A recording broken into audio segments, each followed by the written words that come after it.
저희는 뭐 정확하게 이런 아동보호 전문기관이고요. 예, 보건복지부, 부산시 이렇게 진행원이 돼서 예, 수탁 받아가지고 보고 있습니다. 아동보호 전문기관은 아동복지법 45조에 의거해서 예, 설치가 되었고요. 46조에 의거해서 피해 아동과 가족에 대한 뭐 사후관리, 심리치료, 학대 행위자 상담, 아동학대 예방 교육 홍보 이런 식의 업무들을 하고 있고요. 부산 지역에는 아동보호 전문기관이 총 4개가 있어요. 부산 동구, 부산 서부, 부산 남부, 지금 부산 진구. 그리고 아동보호 전문기관이라고는 하지만 그 역할은 지금 다른 일을 하고 있는 아동보호 종합센터, 거기가 부산 아동보호 전문기관 5개가 있네요. 운영되고 있습니다. 전국적으로 한 90개 정도의 아동보호 전문기관이 있고요. 아동보호 전문기관의 역할은 아동학대를 조사하고 나면 아동학대인지 아닌지가 판단될 거 아닙니까? 판단된 사례에 대해서 저희 쪽으로 사례가 영재가 됩니다. 그 아동학대 판단된 사례를 사례관리 서비스제 이런 식으로 기입을 하고 있는 것들이죠. 그 정도 업무를 하고 있습니다.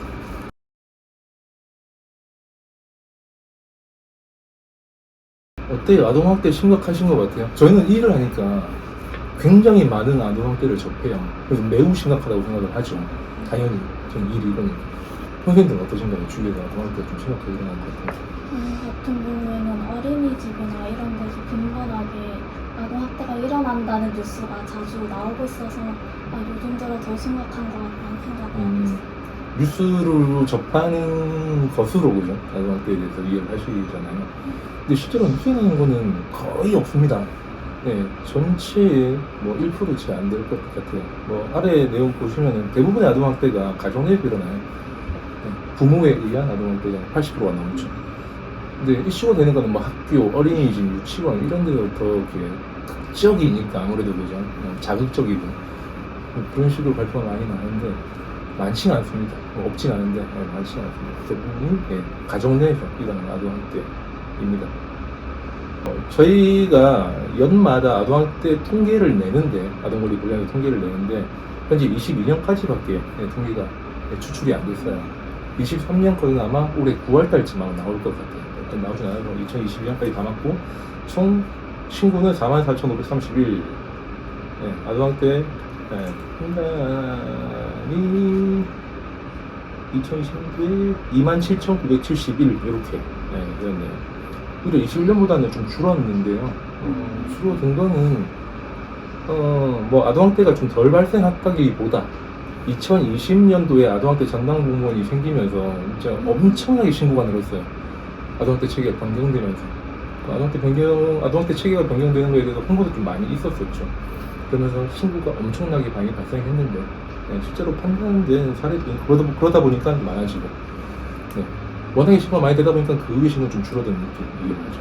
그래서 뭐 전반적으로 계속 높아가고 있는데 2021에서 20년 갈 때 조금 줄어드는 느낌이 있긴 합니다. 그래도 44,000이면 많은 숫자죠.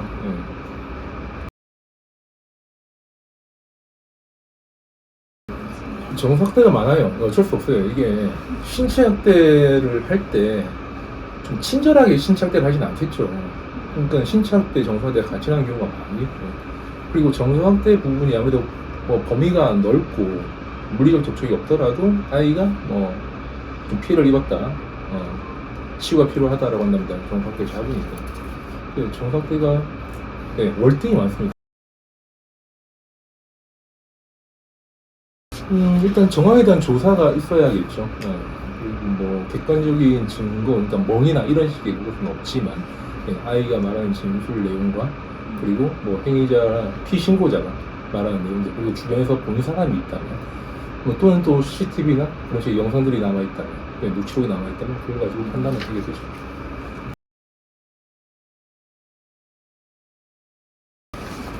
정서학대가 상당히 어렵다. 여기 적어놨는데 아동의 정신건강이 발달에 해를 끼치는 학대 행위 그리고 가정폭력 노출을 포함한다 이렇게 법적으로 나와 있거든요.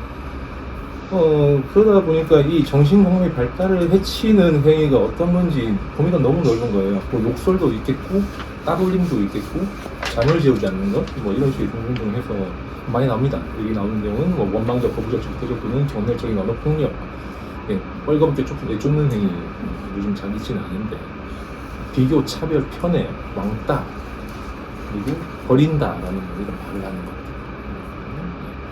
그리고 아이가 가면 안 되는 곳에 데려가가지고 나쁜 곳에 노출시키는 행위도 포함이 되고요.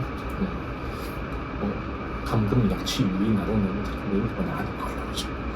다른 아동을 학대하도록 강요하는 행위도 정상화돼요. 이렇게 해서 이런 부분들이 다 정상화됩니다. 물리적 가해는 없으나 아이에게 피해가 되는 것들 모두가 정상화대로 보면 될 것 같고요.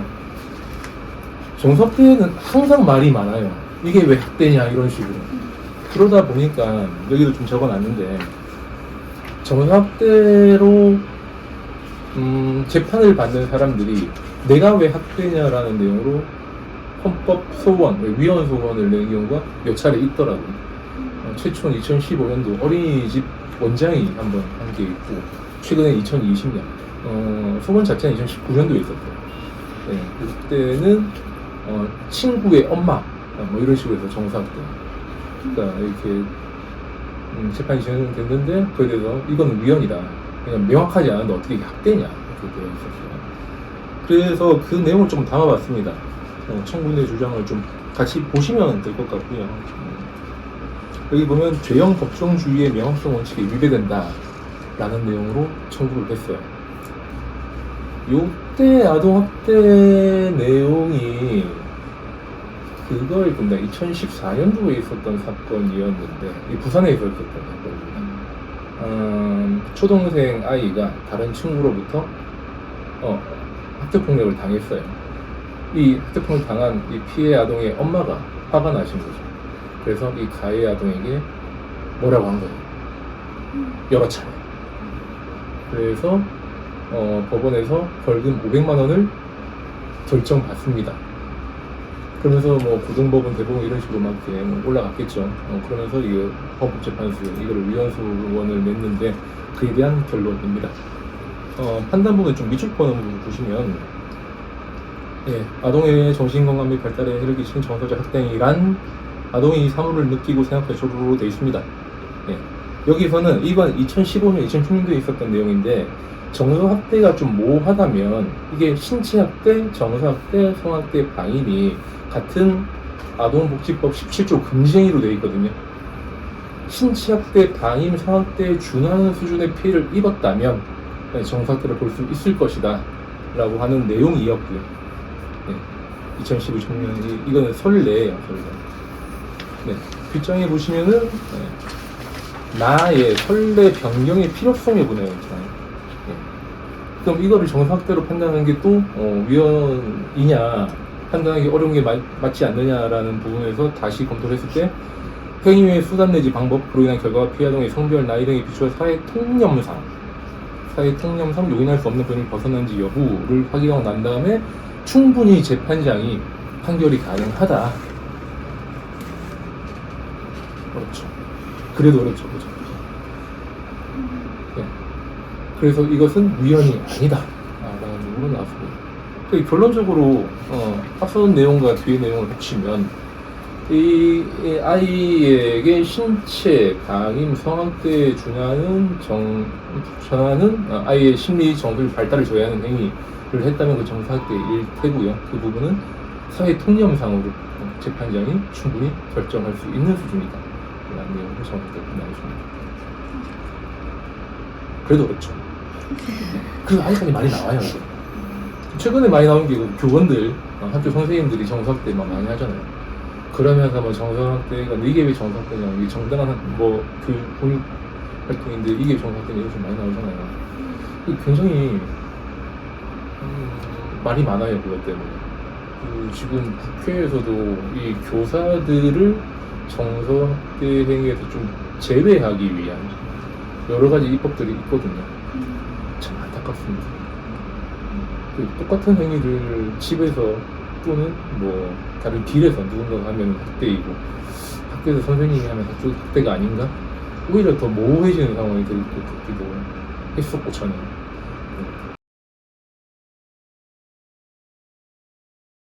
우선 신고무죄는 아동학대 처벌법, 정식 명시로는 아동학대 범죄의 처벌 등에 관한 특례법인데 줄여서 아동학대 처벌법이라고 부릅니다.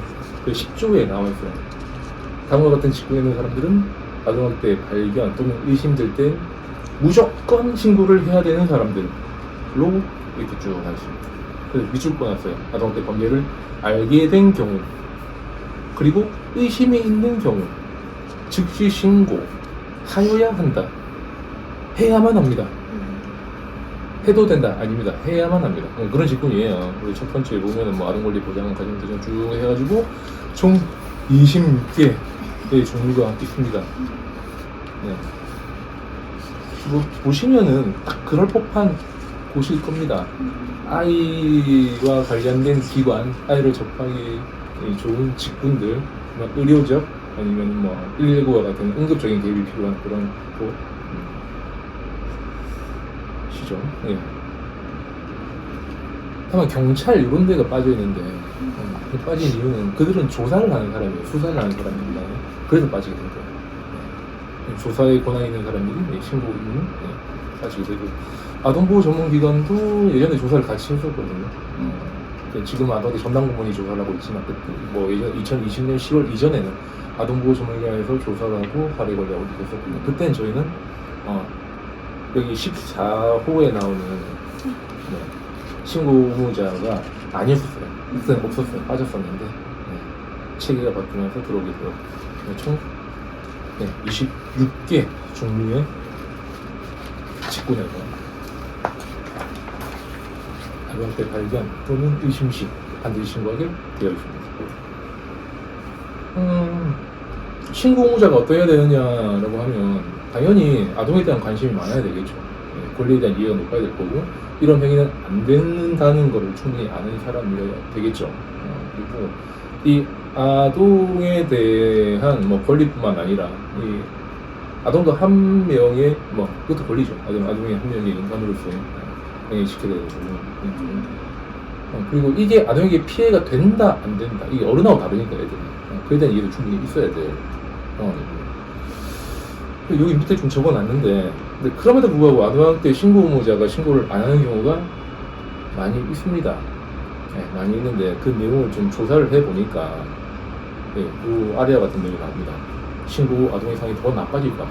이게 왜냐하면 이런 게 있잖아요. 신고를 했어요. 아동한테 의심돼서. 근데 신고했다는 이유로 더 혼나. 그죠? 근데 경찰 수사라든가 법원 판결은 안 나요. 그럼 애만 더 힘들어지는 상황이 되잖아요. 그게 걱정돼서 안 하는 사람 제법 많습니다. 학교에서도 많고 사회복지 실천 현장에서도 많아요. 오히려 더 나빠지는 거 아닌가 걱정이 돼서. 그래서 이런 부분이 제일 높게 나타났어요. 33.8%.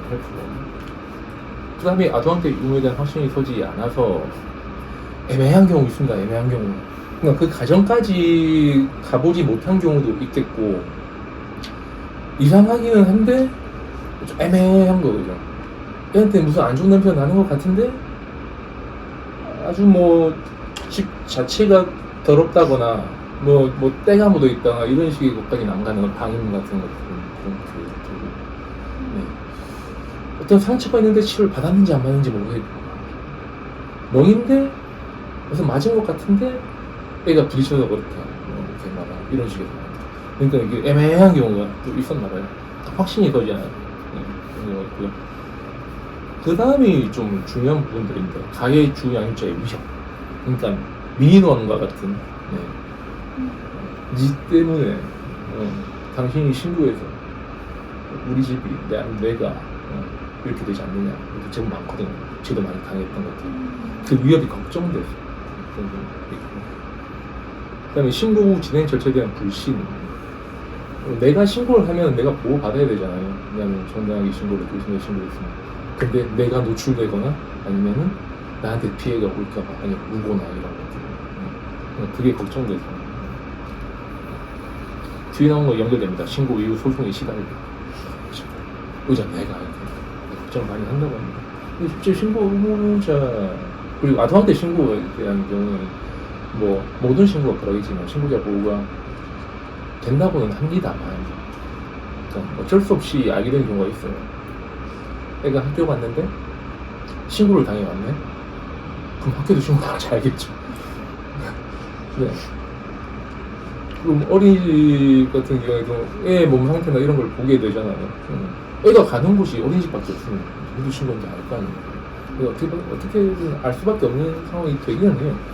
근데 그럼에도 불구하고 아이를 위해서 신고를 하여야 하죠. 그래서 아래쪽에 적은 내용은 그 아동권리와 학대에 대한 높은 감수성 발달에 대한 이해 등 다양한 역량이 필요하겠죠. 그럼에도 불구하고 내가 조금 손해를 보더라도 손해라는 표현 좀 그렇게는 한데 당연한 건데도 불구하고 손해라고 생각하니까 손해함에도 불구하고 아이를 위해서 우리 사회를 위해서 반드시 해야 된다는 사명감 같은 게 더 중요하지 않을까? 개인적인 생각을 좀 적어봤어요. 그러니까 제도가 조금 뭐 정비되지 않고 뭐 신고에 대한 보호도 조금 아쉽고 하더라도 그건 좀 차치하더라도 아이를 위해서 그래야 되지 않을까. 그러니까 사명감이란 말이 굉장히 좀 뭐랄까요 무책임한 말이긴 한데 저는 그렇게 일하고 있습니다.